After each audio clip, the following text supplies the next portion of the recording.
तो उसको सीधे तौर पर कहा जाएगा कि आपका एजेंडा है, आप राष्ट्रवाद को राष्ट्र 2 बना रहे हैं और आपकी एक सोच है। ऑलरेडी आपके ऊपर तो माथे पे लेबल लगा ही हुआ है जी। और सोशल मीडिया रोज लेबल लगाता है जी। कोई गोदी है तो कोई भक्त है। जी जी जी। एक परिवर्तन का जो दौर है जिसको रेनेसां बोलते हैं, कभी उस तरफ आया था, अब इस तरफ मैं आता हुआ देख रहा हूं और मैं देख रहा हूं वक्त करवट ले रहा है, लोगों ने डरना छोड़ दिया है। मैं एक हूं, बस मैं एक हूं, ऐसे हजारों को मैं जानता हूं। मैं एक हूं, मेरे पास इतनी सी ताकत है कि मेरे पास एक सोशल मीडिया फॉलोइंग है, मैं बोलता हूं लोग सुन लेते हैं। लेकिन अगर आप जाके देखें, कल ट्विटर पे पूरे दिन I support Manoj Muntashir trend हुआ और नंबर 1 पे ट्रेंड हुआ, अभी तक ट्रेंड हो रहा है बाय द वे नंबर 1 पे। मैं हैंड ऑन हार्ट, मैं लिटरेचर का आदमी हूं, मैं विद्या माता की पूजा करता हूं। यहां मेरे सामने कागज रखा है, मैं इस पे हाथ रख के कह रहा हूं कि मैंने इसमें कुछ नहीं किया था। ये आई सपोर्ट मनोज मुंतशिर, ये हैशटैग भी मैंने नहीं चलाया, मुझे इस हैशटैग का पता ही नहीं था। ये जब चलना शुरू हुआ, मेरे पास मैसेज आने शुरू हुए तो मैंने देखा। तो ये भी तो लोग हैं, इनकी ताकत को आप कम ना आके। ये अब आपको गलत हिस्ट्री लिखने ही नहीं देंगे, इनफैक्ट आगे तो नहीं लिखने देंगे, जो पहले लिखा है उसको भी बदलेंगे। तो मनोज जी, मैं आपसे पूछूंगी, महाराणा प्रताप पर आपने कविता पाठ किया है, हल्दी घाटी आपकी जुबान पर होता है हमेशा, आपने अब भी जिक्र किया था। आपको क्या लगता है कि इस देश के शौर्य आइकॉन्स में महाराणा, बिरसा मुंडा, सिद्धो कान्हो, सुहेल देव जैसे प्रतापी होने चाहिए, ना कि अकबर, औरंगजेब, टीपू सुल्तान, जिन पर रोज रोज लड़ाई होती? यही तो दुर्भाग्य है, और कितना लंबा दुर्भाग्य खींच गया हमारा। तो ये हमारे हीरोज हैं, हमारे हीरोज बिरसा मुंडा हैं, हमारे हीरो सावरकर हैं, हमारे हीरो महाराणा प्रताप हैं, हमारे हीरो महाराजा हमीर सिंह हैं, हमारे हीरोज बप्पा रावल हमारे हीरो हैं। इनको हीरो बताने के लिए मुझे लड़ाई करनी पड़ रही है। मुझे लगता है जितनी जल्दी भारत का भाग्य जाग जाए और जितनी जल्दी हम ये मान लें कि हमारे आदर्श कौन थे, हमारे रोल मॉडल्स कौन थे, उतनी जल्दी हमारा कुछ उत्थान होना शुरू हो जाएगा। हम ऐसे बैठ के ना और गलत नायकों के दम पे विश्वगुरु नहीं बन सकते। आपको लगता है कि धर्म देखकर अब तक हीरो डिसाइड हो रहे थे इस देश के? टोटली कंप्लीटली धर्म देख के, सत्ता देख के, वोट बैंक देख के कि कौन सा वोट बैंक है जो एक ही जगह वोट करता है। अपीजमेंट की पॉलिसी, अब क्या छुपा है इसमें? अपीजमेंट की पॉलिसी की निंदा तो पूरी दुनिया कर चुकी है हमारी। हम अपनी निंदा नहीं करेंगे, चलिए हम तो खैर, मैं तो फिर भी ले दे के, कोई भी मेरे ऊपर रूल करता रहा, कोई भी शासन रहा, कोई भी गवर्नमेंट रही, पर मैं भारतवासी हूं, मैं अपनी सरकारों की निंदा में बहुत वक्त लगाता हूं। मैंने कभी ना मैं कांग्रेस की तरफ मुड़ा हूं, ना मैं उत्तर प्रदेश का हूं, वहां जो सरकारें आई हैं, मुझे लगता है ठीक है, हर कोई कोशिश कर रहा है, लेकिन हमारी अपीजमेंट पॉलिसी पे पूरी दुनिया थूक चुकी है। तो अब आप भी मान लो कि जो था वो गलत था। तो नाम पे जाने की जगह मैं आपको सिर्फ ये बताता हूं कि हमने जो कहानियां पढ़ी हैं, हमने जो हिस्ट्री पढ़ी है, क्या ये इत्तेफाक है कि वो हिस्ट्री 90% हिस्ट्री बुक्स जो हमारे सिलेबस में चली हैं वो वामपंथियों की लिखी हुई हैं? अब मैं ले रहा हूं नाम, ये इत्तेफाक है? ये हिस्ट्री के साथ इस तरह का पार्शियल बिहेवियर आपको लगता है संजोग था, बस बाई चांस हो गया है, बाई चांस हो गया कि ये तो अब 90% से भी यही लोग, अच्छा बाकी कोई और हिस्ट्री नहीं लिखता? ये वामपंथी इतिहासकार जिन लोगों ने 1962 के इंडो चाइना वॉर में चाइना का समर्थन किया था, ये देश प्रेम का दा नहीं जानते, ये राष्ट्र प्रेम का रा नहीं जानते। तो जब ये हमें हिस्ट्री पढ़ाएंगे तो वो हिस्ट्री कैसी होगी और उस हिस्ट्री को पढ़ के जो जनरेशन आगे बढ़ेगी वो कैसे निकलेगी, इस पे मैं क्या बोलूं, सब सामने है आपके। हमारी प्रॉब्लम ये थोड़ी है कि अब हमें आगे का इतिहास ठीक करना है, ये तो छोड़िए। हमारी प्रॉब्लम ये है कि जो हमारे पीछे 1200 साल है पहले उनका ठीक करना है। वो कितनी मेहनत का काम है। हमें वो जो 400 साल जो हमें कहते हैं कि हमने तो इनको अपनी जूतियों की नोक पे रखा 400 साल। एक बात ये मानते हैं कि इन्होंने हम पे रूल किया और इस बात में ये बहुत खुश होते हैं।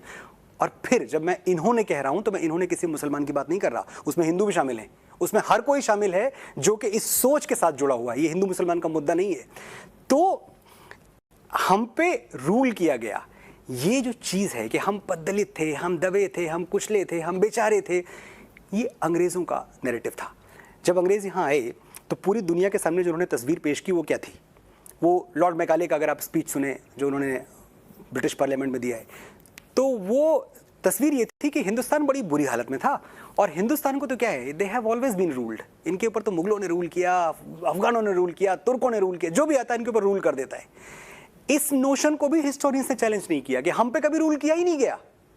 हम कभी गुलाम रहे ही नहीं हैं। तो मैं खाली ये कह रहा हूं कि ये लोग जो है मैनेज करते रहे देश को, और मैनेज कैसे करते रहे कि ठीक है हिंदू राजाओं को फोड़ो और इनके साथ मिलकर मैनेज करो कि आप हमारे अंडर में रहो, टैक्स हमें दो, आप करो अपना जो करना है।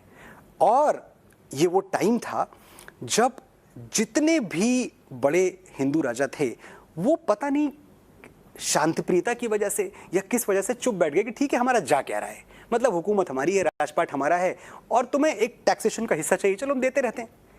टैक्सेशन इनको देने का मतलब ये नहीं था कि हम इनके गुलाम थे। ये अगर आप देखें साउथ की तरफ कभी पहुंचे नहीं, साउथ की तरफ ये छुट्टा पुट्टा हैदराबाद के अलावा कहीं आगे घुस नहीं पाए। गुजरात की तरफ इनकी कभी पैठ बनी ही नहीं, राजस्थान इनका कभी हुआ ही नहीं। छत्रपति शिवाजी महाराज ने यहां महाराष्ट्र में इनको दाखिल नहीं होने दिया। तो भाई साहब कहां के मुगल और कहां के आप बादशाह और कहां के जिले इलाही। तो ये जो हिस्ट्री पढ़ा रहे हैं आप इसको भी बदलिए कि पूरे हिंदुस्तान पे मुगलों की हुकूमत थी, पूरे हिंदुस्तान पे मुगलों की हुकूमत कभी नहीं थी। पर इस वक्त देश में दो तरह के नैरेटिव हैं। एक नैरेटिव है कि अगर आप सरकार के खिलाफ कुछ कहिए तो आप राष्ट्रद्रोही हो जाते हैं, ऐसा कुछ लोगों का कहना है। और दूसरा नैरेटिव है कि अगर आप सरकार के बारे में कुछ अच्छा कहिए तो आप गोदी हो जाते हैं, भक्त हो जाते हैं। ये इसके ऊपर आप क्या कहें? सरकारें आती हैं जाती हैं, कल कोई और था, आज कोई और है और कल फिर कोई और होगा। राष्ट्र रहता है, देश रहता है। तो एक जरा सी अपील है मेरी, जो लोग मुझे सुन रहे हैं इस वक्त आपके चैनल के जरिए, कि आप एक ही फिल्टर से, एक ही चश्मे से हर मुद्दे को, हर बात को, हर बहस को, हर सिचुएशन को, हर परिस्थिति को देखें कि ये जो सिचुएशन है ये राष्ट्र हित में है या नहीं है। और अगर आपके सामने जो सिचुएशन है वो राष्ट्र हित के अगेंस्ट है तो उसके दूसरी तरफ कोई भी खड़ा हो, वो आपका अपना खड़ा हो, वो आपका कोई गैर खड़ा हो, दोस्त खड़ा हो, दुश्मन खड़ा हो, आपको उसको चुप कराना होगा, आपको वो आवाज बंद करनी होगी या आपको उस आवाज को सही तर्क के साथ बंद करना पड़ेगा। लेकिन दूसरा कोई फिल्टर नहीं है। आप भारत से प्यार करते हैं, भारत आपका है, भारत के लिए जो अच्छा सोचता है वो हमारा है, जो भारत के लिए अच्छा नहीं सोचता वो हमारा नहीं है। और जब मैं भारत की बात करता हूं तो मैं उस भारत की बात नहीं कर रहा जहां हम सिर्फ नारे लगाते रहें भारत माता की जय, क्योंकि भारत माता की जय मैं भी नारा लगाता हूं, दिन में 3 बार लगाता हूं, 10 बार लगाता हूं।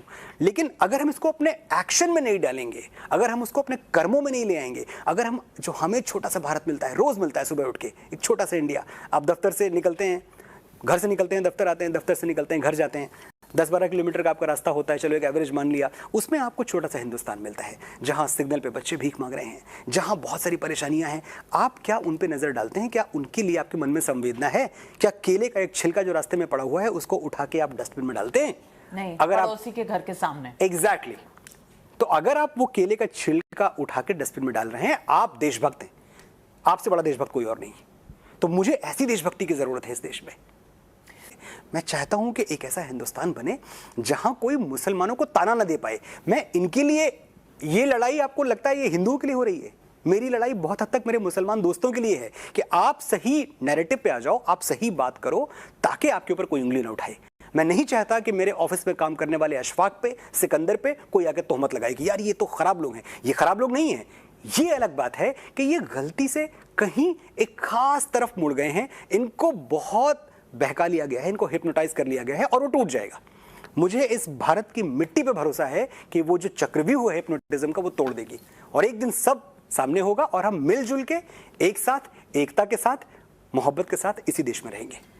तो कुछ बताइए। की भावना है ये, कुछ कह लेते हैं, कुछ कह नहीं पाते कि ओ देश मेरे तेरी शान पे सदके कोई धन है क्या तेरी धूल से बढ़ के। ओ देश मेरे तेरी शान पे सदके कोई धन है क्या तेरी धूल से बढ़ के। तेरी धूप से रोशन, तेरी हवा पे जिंदा, तू बाग है मेरा, मैं तेरा परिंदा। ये अर्ज है दीवाने की, जहां भोर सुहानी देखी, एक रोज वहीं मेरी शाम हो। कभी याद करे जो जमाना, माटी पे मर मिट जाना, तो जिक्र में शामिल मेरा नाम हो। क्या बात, जिक्र में मेरा नाम हो।